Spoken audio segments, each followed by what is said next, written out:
keluar dari kemiskinan dan menjadikannya dirinya menjadi seseorang yang sukses. Kiyosaki memberikan 4 pokok pikiran mengenai kiat-kiat seseorang untuk menjadi sukses. Apa aja tuh?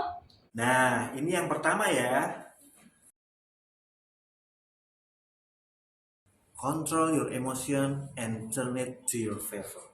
Seringkali kita terhanyut dalam emosi atau perasaan yang memiliki timbal balik kepada keputusan yang akan diambil. Kiyosaki menyebut ada 3 emosi kuat, yakni fear atau perasaan yang menekan seseorang untuk melakukan sesuatu dengan memberikan rasa ragu dan ketidakpastian melalui sebuah aktivitas.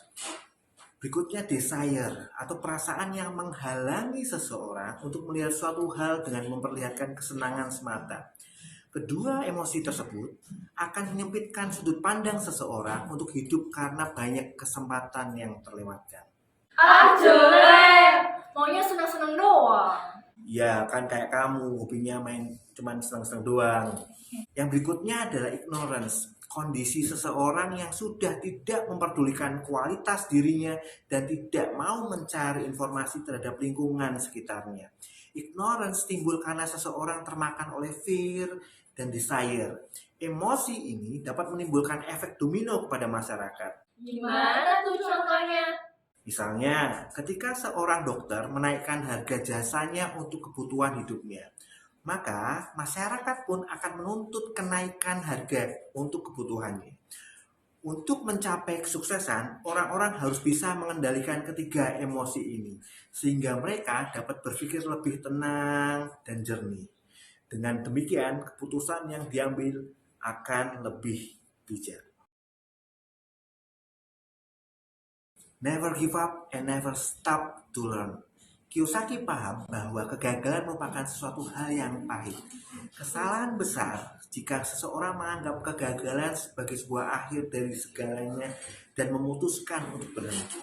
Faktor atau sebab kegagalan harus dikenali dan dicari solusi permasalahannya. Biasanya, seseorang yang berumur matang akan sulit menerima kegagalan dan kembali untuk memulai dari awal untuk mempelajari suatu hal yang baru. Kiyosaki melihat banyak yang terjebak di dalam posisinya dan enggan mempelajari suatu hal yang baru. Mereka merasa sudah cukup dan hal-hal baru tersebut sudah tidak relevan lagi baginya. Contohnya, seorang jurnalis pernah mewawancarai Kiyosaki mengenai kesuksesannya dan dituliskannya di dalam buku. Namun buku tersebut tidak laku, padahal kualitasnya melebihi standar. Kiyosaki pun menyarankan jurnalis tersebut untuk mengikuti kelas promosi agar dapat mempromosikan karyanya dengan lebih baik. Namun, jurnalis tersebut tersinggung sehingga karya jurnalisnya tersebut masih dalam kondisi yang sama. Do not make money as your goal.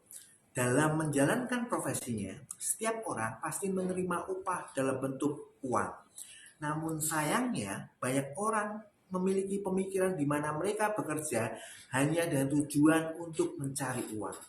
Hal tersebut merupakan kesalahan yang sangat fatal, dikarenakan dengan cara berpikir tersebut, maka uang atau harta yang dimiliki hanya dapat bertahan selama beberapa waktu tertentu saja, dikarenakan jumlah uang yang masuk itu sangat terbatas.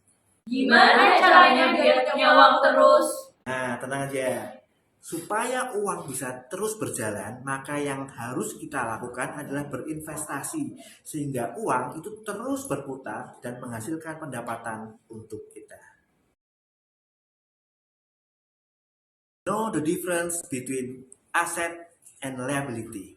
Aset, Apa tuh? kupingmu dulu. Aset adalah sumber daya yang memberikan nilai ekonomis dan keuntungan bagi pemiliknya. Sedangkan liabilitas merupakan nilai yang harus dibayarkan kepada pemilik lain atas hak yang dimilikinya. Sebagai contoh, liabilitas adalah rumah, motor, mobil, tagihan, kartu kredit, dan sebagainya. Sedangkan aset adalah hak paten, bisnis, properti, keuntungan, saham, dan sebagainya.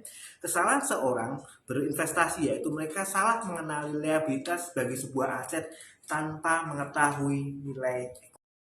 Sekian materi yang bisa saya berikan di dalam video ini. Kesimpulan yang terdapat dalam materi ini dapat dikatakan bahwa untuk